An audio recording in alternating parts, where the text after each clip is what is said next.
Assalamualaikum warahmatullahi wabarakatuh.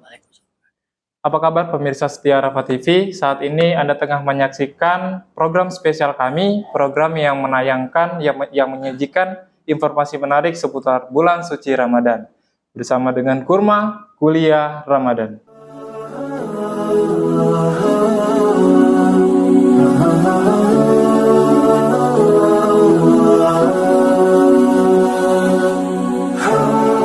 Pemirsa, pada kuliah Ramadan hari ini, saya Bintang Agung akan berbincang tentang bagaimana menghadapi perbedaan di awal Ramadan. Tentunya bersama dengan narasumber yang sangat kami hormati, Bapak Dr. Andes Muhammad Legawan Isa MHI. Benar Bapak? Baik. Pemirsa, kali ini telah hadir bersama kita seorang narasumber yang hebat, yang tak asing lagi di lingkungan kampus kita.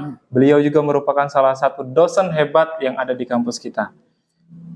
Tentunya sangat pas jika kita ajak berbincang tentang tema pada hari ini. Baik, langsung saja kita sapa Bapak. Assalamualaikum Bapak. Waalaikumsalam warahmatullahi wabarakatuh. Ini karena suasana sore hari menjelang, iya benar Bapak ya. Jadi Bapak kabarnya bagaimana Bapak?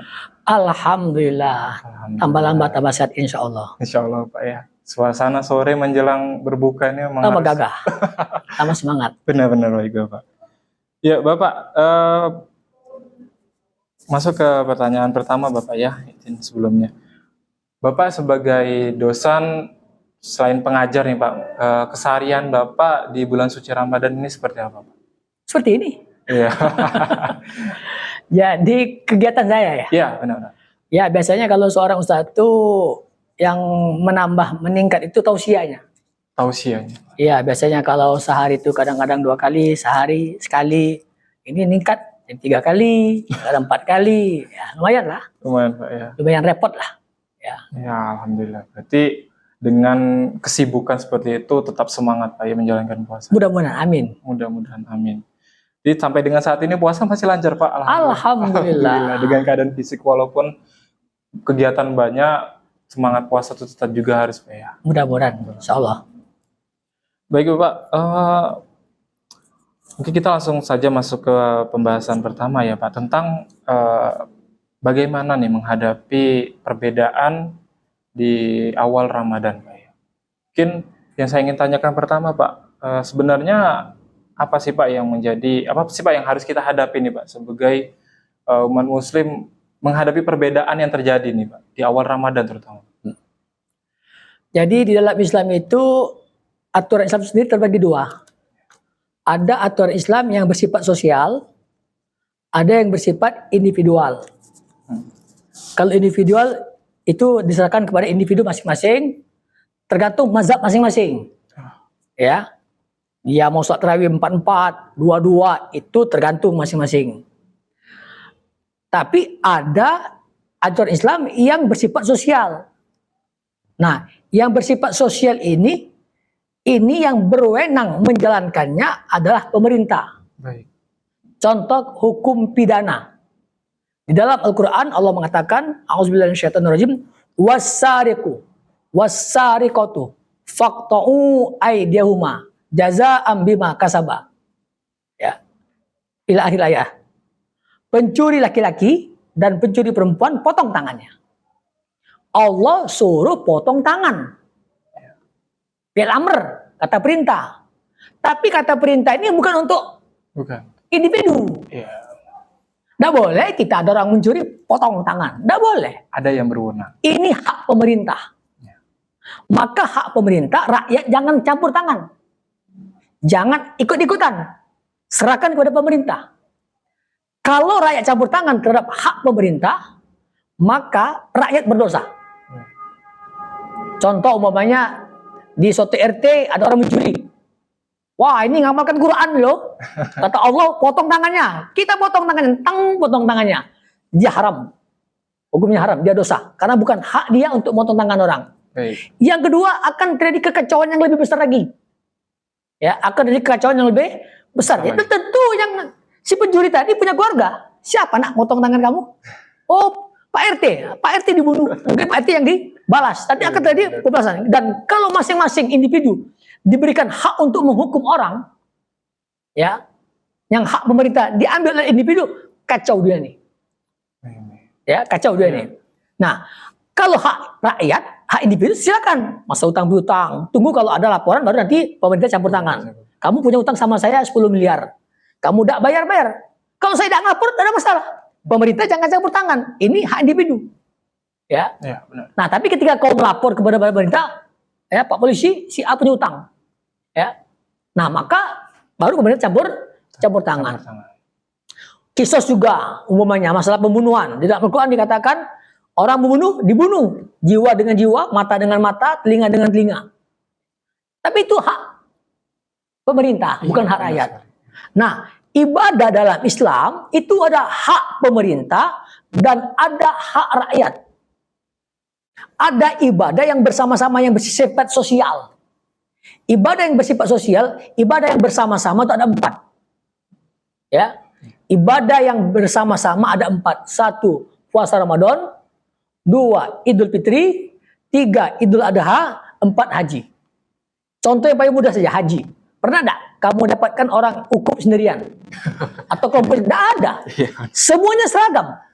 Wukuf. Kenapa? Itu hak pemerintah. Ya. Nah, maka menentukan awal Ramadan, akhir Ramadan, Idul Fitri, itu hak pemerintah. Karena kita disuruh oleh Allah Subhanahu wa taala sama-sama puasa, sama-sama lebaran, sama-sama haji. Bukan kelompok-kelompokan, ya, bukan kelompok-kelompokan. Nah, kenapa kalau kita lihat ya di luar sana itu seragam semua. Benar-benar. Tidak ada yang berbeda-beda karena mereka tuh tahu ini hak pemerintah bukan hak rakyat. Jadi pemerintah tuh punya hak menentukan waktunya kapan. Nah, rakyat hanya punya hak mengusul. Tidak boleh rakyat menyimpang dari ketentuan pemerintah. Ya, tidak boleh menyimpang dari ketentuan pemerintah. Makanya kalau kita mau coba ya, kayak di Saudi misalnya, kamu wukuf di hari yang bukan ditentukan oleh pemerintah Saudi, masuk penjara kamu. Ya, masuk penjara kamu. Ya, pasti masuk penjara kamu. Atau kamu melontar jamarat di hari yang bukan ditentukan, masuk penjara kamu. Atau di negara jiran tetangga kita, ya, kayak Malaysia dan sebagainya, Brunei dan sebagainya. Kalau kamu berani bertakbiran di luar ketentuan pemerintah, kamu ketangkap. Karena ini hak pemerintah. Iya. Ya, nah, apakah pemerintah mau pakai ru'yat? Apakah pemerintah mau pakai hisab? Itu urusan mereka. Jadi yang namanya bersama-sama itu hak pemimpin. Contoh saja sholat. Sholat 5 waktu. Ada hak imam, ada hak makmum. Hak imam apa? Rukuk, iktidal, sujud. Walaupun kamu belum selesai baca Fatihah, kalau imam sudah rukuk, kamu harus ikut rukuk. Ya.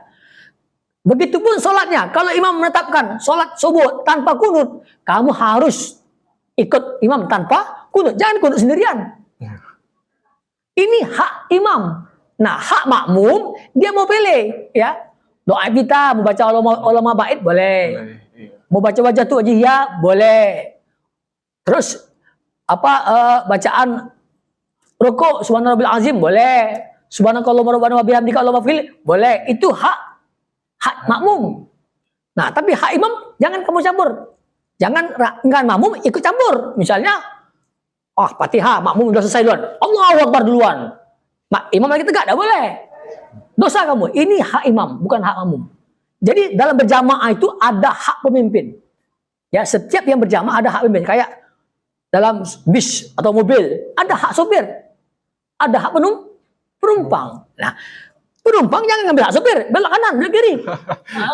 Keputusan di tangan sopir. Jadi pemerintah itu ya hanya menerima usulan, keputusan di tangan pemerintah. Maka insya Allah kalau seperti itu, maka kita akan bersama-sama. Syiar agama, syiar puasa, syiar Idul Fitri, syiar haji itu ya terjadi kalau kita bersama-sama puasa, bersama-sama berlebaran, bersama-sama haji. Coba Anda bayangkan, kalau seandainya Mekah itu ada di Indonesia, orang pergi haji ke Indonesia. Stres tuh jamaah haji dari luar negeri. Kenapa? Nanti mereka bertanya, kapan wukuf di Eropa? Menurut Muhammadiyah, Rabu. Menurut NU, hukum, Kamis. Menurut aliran Naksabandia, Selasa. Berbeda-beda. Menurut aliran Qadariyah, Jumat. Stres terang. Iya, benar, Ya. benar. Makanya pemerintah harus tegas dalam hal ini. Ya, pemerintah harus tegas. Umpamanya puasa jatuh tanggal sekian. Nah, kita ya tidak boleh bersuzon dengan pemerintah. Ya, itu kan usaha mereka. Jadi yang namanya perbedaan pendapat itu diizinkan kalau hak individu. Tapi kalau sudah hak berhubungan dengan sosial itu adalah hak pemerintah. Contoh umpamanya masalah mencuri. Di dalam hukum Islam, ya, berapa jumlah harta yang dicuri yang kena potong tangan? Ulama berbeda pendapat. Ada yang mengatakan 3 dirham. Ada yang mengatakan 1/4 dinar. Ada yang mengatakan telur. Sebutir telur, kalau mencuri sebutir telur, kena potong tangan. Itu pendapat ulama. Nah, nanti untuk diterapkan di suatu negara, pemerintah yang punya hak milih. Untuk menentukan. Iya, pemerintah umpamanya menetapkan 3 dirham. Ya sudah, siapapun yang mencuri minimal 3 dirham, potong tangan. Rakyat tidak boleh menentukan, kami nak 1/4 dinar. Tidak bisa. Ini hubungan sosial. Jadi begitu pun dengan ibadah tadi. Jadi ada hak pemerintah dan ada hak rakyat. Nah, itu ya. Jadi kalau kita seperti ini seragam kalau ngerti. Nah, ini mungkin lupa. Ya, kita lupa. Jadi umpamanya tadi orang mencuri. Ya. Kita tahu di Indonesia ini orang mencuri tidak potong tangan, bertentangan dengan aturan. Tidak apa-apa. Kita ambil si pencuri, serahkan ke polisi. Nanti polisi menyerahkan ke hakim. Hakim memutuskan. Kalau hakim itu sesuai dengan Quran dan Sunnah, dia dapat pahala. Kalau tidak, dia berdosa. Nah, benar sekali. Tapi kalau kita yang melaksanakan sendiri, Kita yang berdosa. ya, wah ini kata Al-Quran, potong tangannya, mencuri. Oke, demi mengamalkan Quran, lillahi ta'ala, potong tangan, haram hukumnya. Kenapa? Ini bukan hak wewenang Anda. Iya, benar. Ini hak pemerintah. Nah, ketika imam salah, imam berdosa. Makanya dalam sholat 5 waktu, dalam satu hadis dikatakan, maksudnya, imam itu sholat bersama Anda. Imam benar, imam berpahala, makmum berpahala. Imam salah, imam berdosa, imam berdosa, makmum berpahala. Jadi kalau kita sudah menyerahkan maling ke polisi, sudah, kita sudah berpahala, kita sudah amar ma'ruf nahi mungkar. Nah, nanti di pengadilan terserah mereka, itu urusan mereka kepada Allah Subhanahu wa Ta'ala. Itu. Artinya pemerintah ini itu sebenarnya sangat berpengaruh kebijakan yang diambil, Pak. Iya betul. Pemerintah harus tegas dan harus tahu diri. Ini hak saya. Ya. Jangan sekali-kali memberikan hak pemerintah ke rakyat. Contoh tadi, potong tangan tadi. Serahkan masing-masing. Kamu urus ini, kalau udah mencuri, potong tangan sesuai dengan ajaran kalian. Apa yang terjadi? Kekacauan, berantem, tawuran antara kampung, antara ini dan lain, antara keluarga dan lain, dan sebagainya. Tapi Pak, tentunya dalam perbedaan Pak, di awal Ramadan ini kan kalau kita lihat Indonesia ini kan ragam dengan kebudayaan. Iya.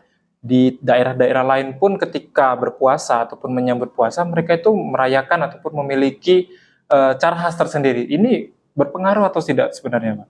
Apakah ini termasuk dari hak rakyat tadi, Pak? Kalau cara berlebaran, cara berpuasa itu hak individu. Asal prinsip puasa tidak dilanggar. Jadi ibadah dalam Islam itu punya prinsip yang berbeda-beda. Seperti sholat, prinsipnya apa? Ikut Nabi SAW dari ucapan dan perbuatan, dari takbir sampai salam. Makanya kita tidak boleh sholat ucapan basing-basing, sembarangan, ya. Terus bergerak sembarangan, tidak boleh ketika sholat, ya. Karena harus ikut Nabi. Tapi kalau puasa kita boleh berbicara apa saja, bergerak apa saja, asal tidak melanggar prinsip puasa. Apa prinsip puasa itu? Menahan diri dari hal-hal yang membatalkan puasa. Dari subuh sampai maghrib. Jadi selama Anda tidak melakukan pembatal puasa, mau apa saja silakan. Mau main bola kaki, mau mancing betok, lajulah. Ya, puasa Anda sah. Nah, begitu pun Lebaran. Lebarannya bergembira. Makanya di kampung-kampung mungkin berbeda-beda cara bergembira. Ya, bisa jauh-jauh. Bergembira ala Indonesia dengan bergembira ala Rasulullah. Di zaman Rasulullah itu namanya Lebaran disambut diisi dengan apa? Permainan pedang, panah, tombak, syair, gulat, dan banyak-banyak sekali permainan. Zaman Nabi. Tidak ada zaman Nabi open house. Apalagi halal bihalal. Sanja-sanja. Bahasa Indonesia. Benar-benar. Sanja-sanja ya. Tidak ada bahasa Indonesia. Pulang kampung. Tidak ada zaman Nabi. Nah, tapi Indonesia ya bergembiranya dengan cara ngumpul. Makanya ketika Lebaran orang pada ngumpul keluarga. Nah, sangat bahagia sekali orang tua ketika anak beranak kumpul. Nah, itulah berlebaran ala Indonesia. Tapi itu tetap ikut Nabi. Apa? Bergembiranya. Bergembira di hari raya. Iya, bergembira itu prinsipnya itu yang ikut Nabi, bukan cara bergembira. Caranya, Pak. Baik. Nah, artinya kan kalau kita di awal Ramadan, Pak ya, mohon maaf Pak. Di awal Ramadan ini terutama kalangan mahasiswa ini kan sangat sangat antusias menyambutnya dengan semangat ikut pengajian, ikut tarawih, semangat di awal lah Pak.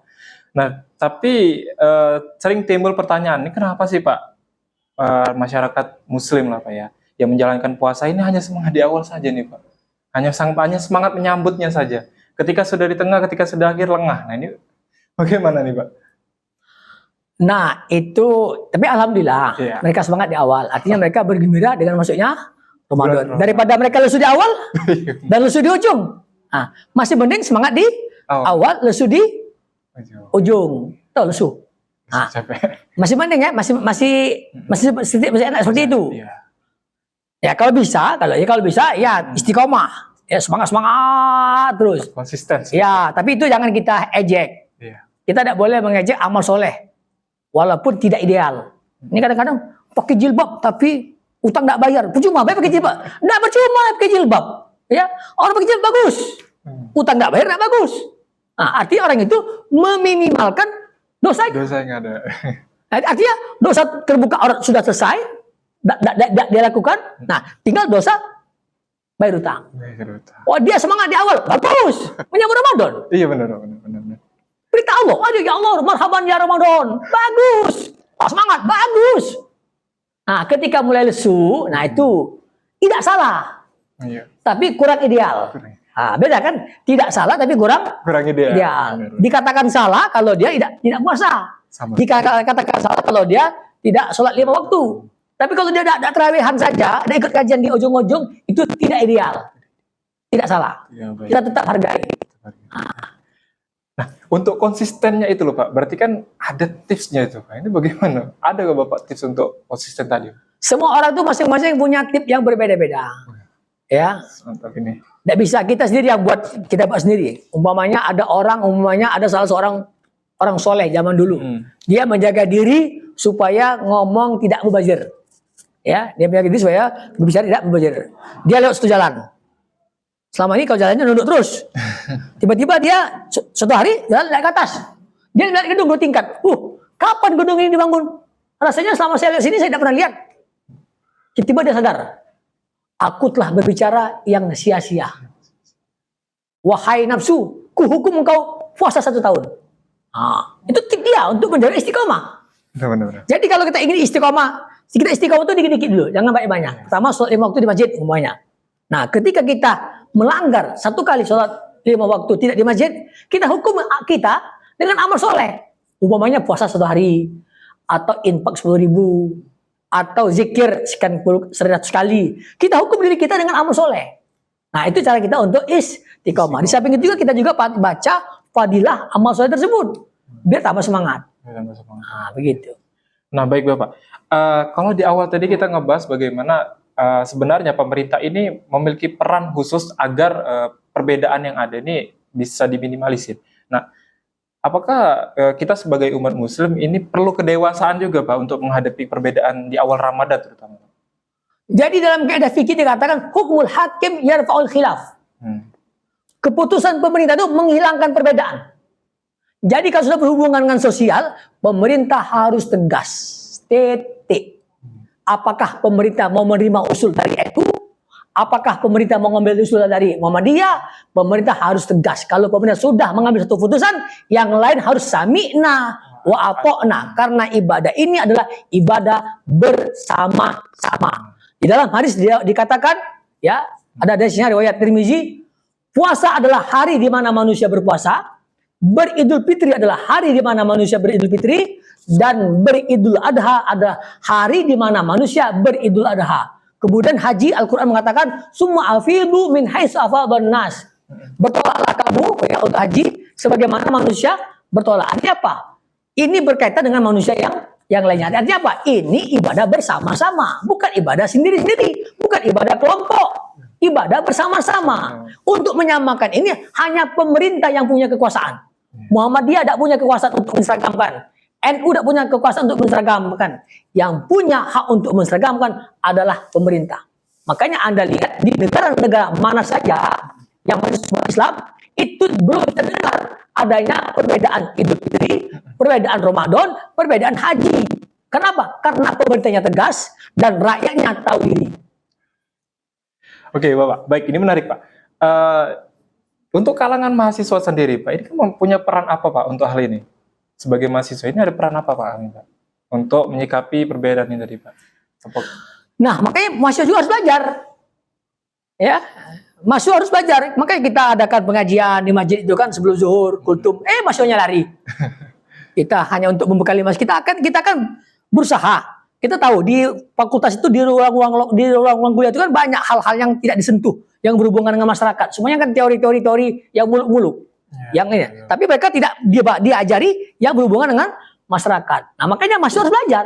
Makanya kadang-kadang kalau kita malas, walaupun kita dari pesantren, apalagi dari UIN, ilmu agama kita kadang-kadang kalah dengan orang luar. Karena kita malas. Sehingga kita jadi orang awam, jadi orang bodoh. Ya. Dalam bidang agama kita bodoh. Nah, kita alumni sana tapi kita tidak ngerti. Orang lain yang alumni luar justru lebih paham dari kita. Kenapa? Karena mereka mau belajar. Keinginan untuk belajar tadi. Belajar tadi. Ini kita nih sekarang mahasiswa ini, ya otaknya ini bagaimana dapat nilai A? Dikiranya kalau nilai A itu pasti kaya. Belum tentu. Orang dapat nilai A, IPK 4 belum tentu rezekinya luas. Ya, rezeki dari Allah itu bukan tergantung IPK. Sudah ditakdirkan sebelum manusia itulah lahir. Makanya saya pernah katakan, rezeki saya belum tentu lebih sedikit daripada rezeki rektor. Walaupun dia profesor, doktor, rektor, saya golongan 3D. Belum tentu, bukan berarti saya mengatakan saya lebih baik, bukan. Belum tentu. Kenapa? Karena saya yakin rezeki dari Allah tidak tergantung profesornya, tidak tergantung S3-nya, tidak tergantung rektornya. Sebelum saya lahir, Allah sudah tetapkan rezeki saya. Nah, ini tasawuf juga dikit ini. Baik-baik. Artinya, peran mahasiswa sangat penting, Pak, dalam hal ini. Hah? Peran mahasiswa yang sangat penting juga dalam hal ini. Iya, karena mahasiswa itu adalah pemimpin masa depan. Apa pemimpinnya apa? Tahu nggak ada? Bagaimana mau jadi pemimpin? Baik, Bapak. Baik. Nah, oke, Bapak, kita di penghujung nih, Pak. Mungkin terakhir nih, Pak. Ya. Bapak sebagai dosen, sebagai pengajar nih, Pak, sebagai orang yang terutama dalam hal ini, Pak, ya, paham. Mungkin pesan yang bisa diberikan kepada pemirsa setia Rapat TV di rumah nih, Pak, tentang hal ini, Pak. Saya lihat Indonesia ini muslimnya mudah terprovokasi. Mudah terprovokasi dengan simbol, mudah terprovokasi dengan ini tanpa ilmu. Makanya orang Islam di Indonesia paling mudah diprovokasi. Ada apa-apa pakai simbol agama, ada apa pakai simbol agama. Ya. Mereka tidak tahu kalau simbol itu tersimbol saja. Saya akan sebut satu persatu ya, yang contoh-contohnya. Mudah terprovokasi kita ini. Ya seperti masalah umumnya, contoh saja ya, masalah Islam Nusantara. Iya. Kok ribut Islam Nusantara? Saya bingung kok Islam Nusantara kok ribut? Kan itu kan nama doang. Hanya penyebutan saja, Pak. Nama doang. Apa isinya? Nggak ada isi, kosong. Ya. Sebenarnya ada. Saya tanya Anda, apa hukum makan angin? Apa hukumnya? Batal nggak puasa saya? Saya makan angin. Batal nggak apa? Makan angin. Ya. Jadi kita ini mudah terprovokasi. Gonjang ganjing. Ya, organisasi lah, nama-nama Islam, Islami dan lain sebagainya. Belum tentu orang yang menggunakan simbol Islam adalah pembela Islam. Belum tentu orang yang menggunakan simbol sunnah adalah pembela sunnah. Ya, itulah liciknya iblis. Sangat halus sekali jebakan-jebakan iblis, sehingga di dalam Al-Quran surah Az-Zukhruf ayat 37 di sana disebutkan orang itu masuk perangkat setan, tapi mereka merasa mendapat hidayah. Nah, inilah pesan saya kepada pemirsa sekalian ya. Jadi jangan mudah Anda terprovokasi mentang-mentang menggunakan nama Islam. Lihat isinya dulu. Jangan lihat namanya. Tuh. Baik, alhamdulillah. Luar biasa Pak waktunya, Pak, ya. Ya, biasa di luar. Baik, terima kasih kepada Bapak yang telah hadir menemani kuliah Ramadan hari ini. Tentunya berbagi ilmu, berbagi pesan, dan saya yang sangat diharapkan tentunya ini bisa tersampaikan kepada pemirsa di rumah, dipahami apalagi diaplikasikan di kehidupan sehari-hari, Pak, ya. Tentunya kami ucapkan juga terima kasih kepada pemirsa Setia Kurma telah menyaksikan tayangan ini dari awal hingga akhir, dan tetap semangat dalam menjalankan puasa. Semoga kita semua sampai dengan hari ini tetap semangat. Amin. Ya, menjalankan puasa dengan hikmat agar dengan menuntut meminta keridoan dan mendapatkan rahmat sebesar-besarnya dari Allah Subhanahu wa taala. Amin. Baik, saya Bintang Agung bersama kru yang bertugas pamit undur diri. Terima kasih. Selamat sore. Wassalamualaikum warahmatullahi wabarakatuh. Waalaikumsalam warahmatullahi wabarakatuh.